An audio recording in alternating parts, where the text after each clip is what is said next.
Mesdames et messieurs, bonsoir et bienvenue dans le journal sur la Time4 Africa. C'est parti pour le sommaire de cette édition. La campagne électorale débute avec des scènes de violence notées un peu partout dans le pays. Les populations appellent aux hommes politiques à sensibiliser davantage leurs partisans.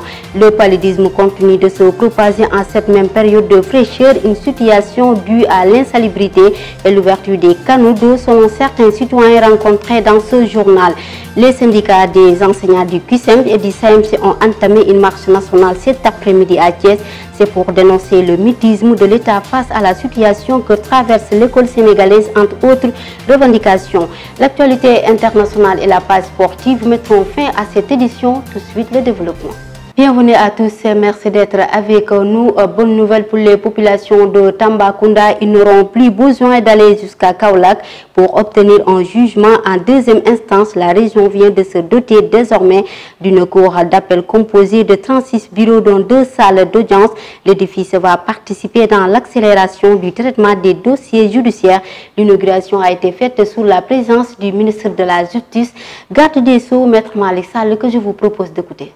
Et vous avez remarqué également que les dernières commodités en matière d'informatique et de nouvelles technologies équipent effectivement cette cour d'appel-là. Nous avons visité les salles d'audience, nous avons convenu, le ministre des Forces armées et moi, qu'on n'avait pas connu. On n'avait pas eu le plaisir au moment où nous étions effectivement avocats au barreau et d'avoir le plaisir d'avoir des salles d'audience de cette nature. Vous avez entendu le premier président de la Cour d'appel vous exprimer toute sa satisfaction. Je crois que vous avez entendu effectivement le maire, le président du conseil départemental, toutes les autorités coutumières, religieuses et militaires exprimer leur satisfaction à l'endroit du chef de l'État. Ce que je vous demanderai à tous, utilisateurs de cet édifice, c'est de veiller à son entretien. Parce que vous avez vu qu'il s'agit vraiment d'infrastructures extrêmement modernes qui ne peuvent fonctionner qu'avec un entretien maximum. Le QSEM et le SAEMS ont organisé une marche nationale cet après-midi à Thiès. C'est pour dénoncer le mutisme de l'État face à la crise que traverse l'école sénégalaise. Ils revendiquent encore le non-respect des accords signés avec l'État du Sénégal depuis 2018, entre autres revendications. Au même moment, la section, celle de Ziguinchor, a décrété 72 heures de grève. Et puis parlons de la campagne électorale qui a débuté avec des scènes de violence notées un peu partout dans le pays. Une dizaine de blessés a été recensée partout. Une situation que fustige des Sénégalais qui demandent aux hommes politiques de sensibiliser davantage leurs partisans. C'est le reportage de Barthélémy Koli et de la Diouf. La violence qui s'est invitée ces jours-ci dans la campagne électorale n'a pas trouvé preneur du côté de bon nombre de citoyens sénégalais. D'après certaines personnes, ces actes de violence sont provoqués par des discours des candidats. C'est les politiciens qui poussent les jeunes à la violence. Cela à cause de leur discours de violence. Donc si les discours qu'ils prononcent n'incitent pas à la violence, je pense que les jeunes vont suivre cela. Les enfants sont les enfants. C'est aux parents et aux adultes de parler avec les jeunes avec respect. Trouver la responsabilité de chacun des personnes et les coalitions derrière la violence dans la campagne électorale peut régler le problème. Si on veut endiguer cette vague de violence là qu'il y a dans cette campagne électorale, il va falloir que les gens prennent leurs responsabilités et qu'ils indexent carrément quelles sont les personnes ou bien quel est le groupe d'individus, quelle est la coalition, quelle est, etc. Bon, politique, qui est responsable de ces violences, quoi. On a recensé des violences un peu partout. Ici à Ouakam, il y a eu de la violence. À Mbour aussi, au Wallo, hein, avec le truc de Oumar Sarr, là, il y a eu de la violence. Et parfois, j'ai l'impression qu'il y a des gens, en fait, bon, je ne dirais pas qu'ils sont des potentiels perdants, mais des gens qui sont un peu en difficulté par rapport à leur zone.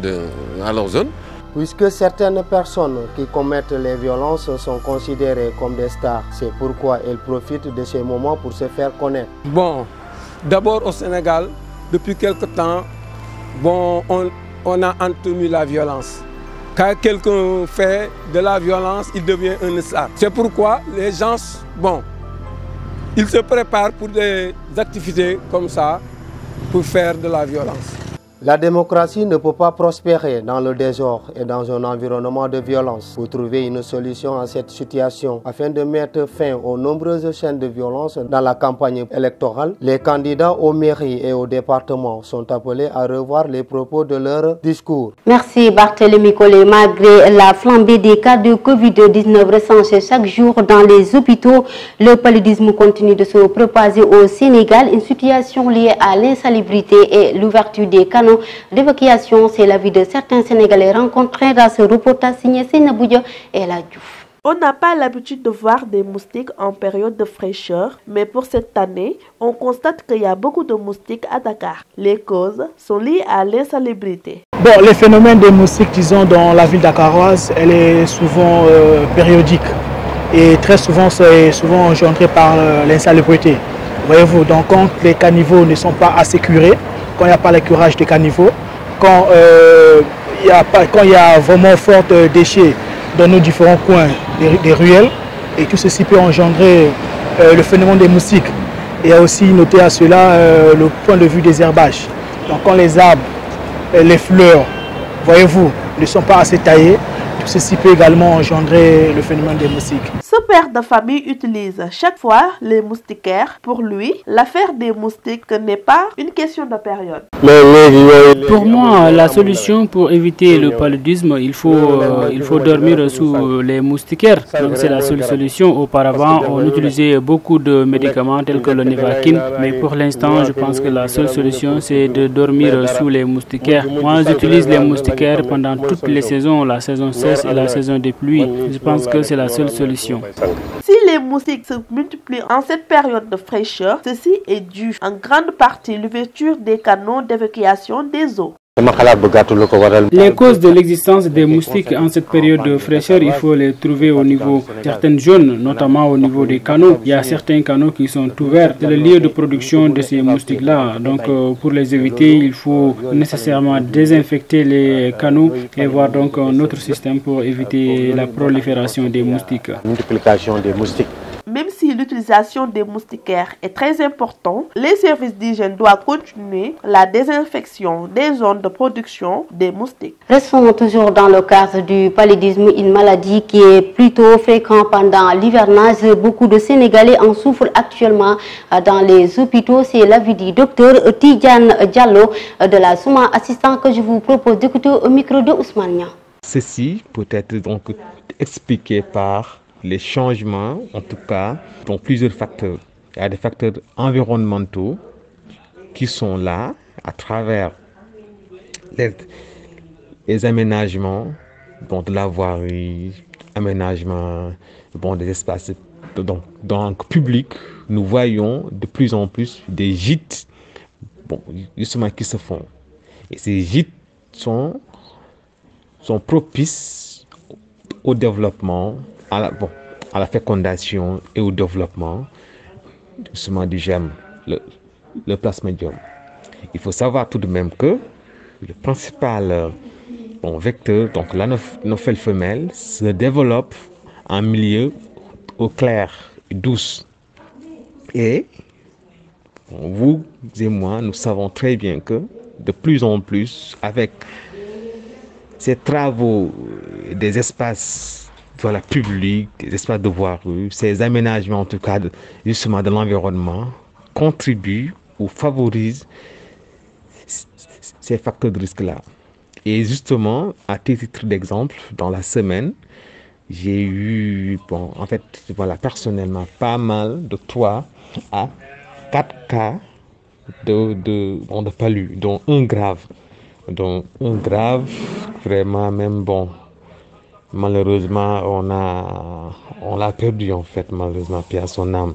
Et la prévention, elle est primaire d'abord, secondaire et tertiaire, c'est-à-dire chez nous d'abord, nous protéger avec des répulsifs, par exemple, avec des moustiquaires imprégnés tous les jours, et tous les mois et toute l'année. Merci Ousmane. La flambée des cas de Covid-19 à Fatick inquiète les autorités sanitaires.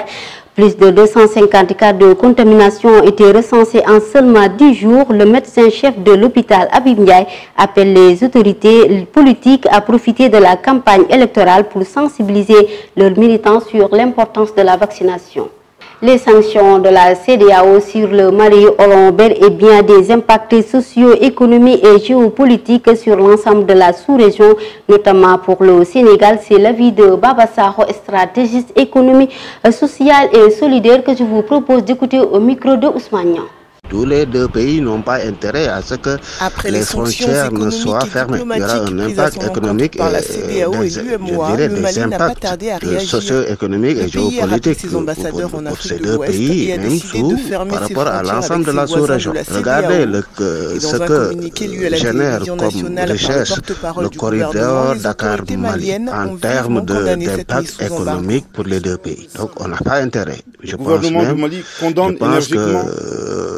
que les dirigeants devraient chercher une solution politique en demandant quand même à la junte de ne pas aller sur les 5 ans et de travailler sur les 3 ans. D'autant plus que même la CEDEAO a comme fondement la liberté des biens et des hommes dans le cadre de la sous-région. Donc on peut chercher d'autres solutions, mais pas de fermeture. Donc même si la junte actuellement insiste sur les 5 ans, on peut travailler avec la junte pour que la junte revienne à 3 ans, mais pas sur 5 ans. Mais une solution d'embargo, ça c'est pas souhaitable, ni pour le Mali, a fortiori pour le Sénégal. Actualité internationale présentée par Fatou Djengueye. Au menu, en Somalie, 6 personnes ont perdu la vie dans un attentat d'une voiture piégée. Au Burkina Faso, les autorités annoncent l'arrestation des militaires soupçonnés de coups d'État. Et puis aux États-Unis, le président Joe Biden prend un gros risque politique pour faire passer une vaste réforme électorale. Les détails. Nous démarrons l'actualité internationale en Afrique. Au Somalie, un attentat à la voiture piégée fait plusieurs morts à Mogadiscio. Selon les premières informations, au moins 6 personnes ont été tuées et plusieurs autres blessées par cette énorme explosion. Toute la zone a été dévastée. Un responsable des services locaux de sécurité en jugeant que le bilan risquait de s'alourdir. Au Burkina Faso, les autorités annoncent l'arrestation de militaires soupçonnés de déstabilisation. Le parquet militaire a annoncé mardi 11 janvier 2022 l'arrestation de 8 soldats soupçonnés de déstabilisation des institutions de la République. Dans un communiqué, le procureur militaire explique qu'une enquête a été ouverte par la police judiciaire militaire le 8 janvier. Les suspects ont d'ores et déjà été interrogés, notamment le lieutenant-colonel Emmanuel Zungrana, même si le procureur militaire n'a pas communiqué le nom des 8 soldats arrêtés. Plusieurs sources sécuritaires évoquent le rôle du lieutenant-colonel Emmanuel Zungrana. Aux États-Unis, Joe Biden prend un gros risque politique pour faire passer une vaste réforme électorale. Le président américain a donc pris ce mardi le risque politique de s'attaquer à cette règle du Sénat, car la majorité présidentielle ne dispose pas d'assez de voix pour imposer le texte et n'arrive encore moins à rallier les républicains favorables à la réforme. Lors de sa déclaration, le président s'adresse aux républicains qui bloquent les textes, mais aussi aux démocrates, dont certains sont hésitants à changer les règles, pour leur demander de prendre leurs responsabilités devant la postérité et ainsi faire voter son projet de réforme électorale. Merci Fatou Djengueye. La passeport avec Momad Sek. Au menu, la réplique d'Ama Balé qui était en conférence de presse. Information de la CAN, 2 cas de Covid-19 dans la tanière. Tunisie-Mali, un match fou remporté par les Maliens. Les détails. La page sport qu'on va démarrer avec la lutte avec frappe après le face-à-face de Modlo avec les médias. Ama Baldé s'est prononcé sur son fameux combat avec le roi des arènes. Face aux journalistes, Ama Baldé a d'abord tenu à rappeler son engagement à l'aube de son entrée dans l'arène.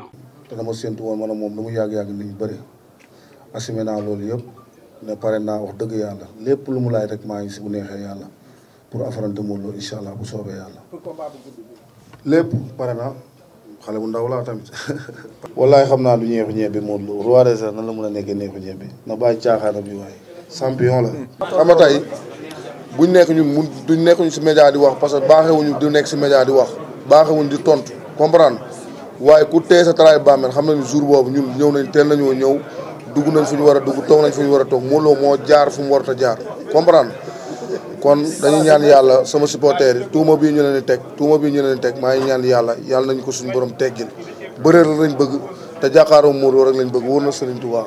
Poursuivons les informations avec celle de la CAN. L'infirmerie de l'équipe nationale du Sénégal se vide de plus en plus. Hier mardi, 3 joueurs ont rejoint le groupe et ont même commencé les entraînements. Il s'agit de Baba Thiam, Alfred Gomis et Famara Diédhiou qui ont participé d'ailleurs à la séance du jour au terrain du Togidor. En outre, Abdoulaye Seck qui avait une petite lésion musculaire aux adducteurs droits a aussi pu fouler le gazon du terrain après 4 jours de repos, informe la presse sénégalaise sur place. Quant aux 11 joueurs de départ du Sénégal-Zimbabwe, ils ont fait un circuit de récupération en salle de musculation et à la piscine de l'hôtel. Le groupe fera une séance d'entraînement à huis clos ce soir sur le terrain complexe sportif de l'hôtel Togidor de ce mercredi à partir de 15 h dans le cadre du prochain match contre la Guinée prévu vendredi 14 janvier. Encore un coup dur pour Aliou Cissé sur les tests Covid-19 effectués ce mercredi matin. 2 lions sont revenus positifs. Il s'agit du milieu de terrain Idrissa Gana Gueye et le défenseur latéral gauche Fodé Ballo-Touré. Donc après Kalidou Koulibaly et Edouard Mendy, le 11 des Lions face à la Guinée sera composé sans le maestro Idrissa Gana Gueye. Les 2 joueurs ont été contrôlés positifs ce matin lors des prélèvements de PCR initiés par l'équipe médicale de la Confédération africaine de football, confirment les journaux de ce mercredi. Le cas Ismaïla Sarr a fait aussi l'actualité dans la tanière. Dans un communiqué, la Fédération sénégalaise de football a annoncé une évolution positive, mais précise qu'après échange avec son chirurgien, le staff médical de Watford, celui de la Fédération sénégalaise de football, ainsi que le joueur, il a été convenu que Ismaïla Sarr suive un programme de réathlétisation en vue d'un retour sur le terrain. Dans un commun accord, la durée de ce programme sera de 2 semaines, d'où l'espoir de revoir l'ailier sénégalais dans la tanière vers les 23 ou 25 janvier pour les 8e de finale, ou plus les 29 et 30 janvier pour les quarts de finale. La tenante du titre et candidate à sa propre succession, l'Algérie pensait bénéficier d'une entrée en lice abordable mardi contre la Sierra Leone 0 but partout, mais au terme d'un match marqué par la grosse performance du gardien adverse Mohamed Kamara, les Fennecs ont buté sur la Sierra Leone et raté leur début de tournoi. Au-delà de la frustration de ce résultat, Jamel Belmadi, l'entraîneur national, a également dû gérer les questions surprenantes de certains journalistes en conférence de presse, de quoi donner lieu à une conversation assez étrange entre le sélectionneur algérien et son interlocuteur. Monsieur, vous êtes journaliste? Donc c'est ça les questions. Vous me parlez de 2023 alors qu'on vient de commencer la Coupe d'Afrique au Cameroun maintenant, aujourd'hui. Donc vous, c'est comparer quelque chose qui est incomparable. Ça c'est un. Vous avez posé votre question, classe. Il n'y a plus besoin de... C'est plus une question, je vais vous répondre maintenant. Si vous voulez comparer ça à l'Algérie, aujourd'hui en Algérie, il fait froid. Donc on parle d'aujourd'hui, maintenant, là. À l'heure où on parle, qu'on joue à 14 h ou qu'on joue à 18 h, il fait froid. Donc ça, il n'y a même pas besoin d'en parler. Aujourd'hui, il faisait très humide, très chaud. Ce n'est pas une excuse. Je vous dis que ça pèse dans tous les organismes de chaque athlète et notamment des joueurs qui ont l'habitude justement de jouer en majorité en Europe. Simplement. Je vois pas, il n'y a pas de lieu de me parler de Côte d'Ivoire ou de me parler de prochaine Coupe d'Afrique. On est là au Cameroun, on démarre ici, on reste sur le Cameroun. Ni de la Côte d'Ivoire, ni de l'Algérie. Et vous êtes journaliste, vous n'êtes pas météorologue. Et au résultat d'aujourd'hui, la Tunisie, grosse prétendante du sacre, faisait face au Mali dans un match incroyable où l'arbitre M. Djeni Sikaouzé a donné 3 coups de sifflet avant les 90 minutes soient écoulées. Les Tunisiens ont protesté tant qu'ils le pouvaient, mais finalement le Mali s'impose 1-0 grâce à un penalty transformé par Ibrahima Koné à la 48e minute dans ce groupe F. Au programme de demain, pour le compte de la 2e journée, 16 h Cameroun joue contre Éthiopie à Yaoundé et 19 h Cap-Vert jouera contre Burkina Faso toujours à Yaoundé. Mohamed Seck, c'est la fin de cette édition. Mesdames et messieurs, merci de l'avoir suivi. Je vous donne rendez-vous demain sur la Time for Africa.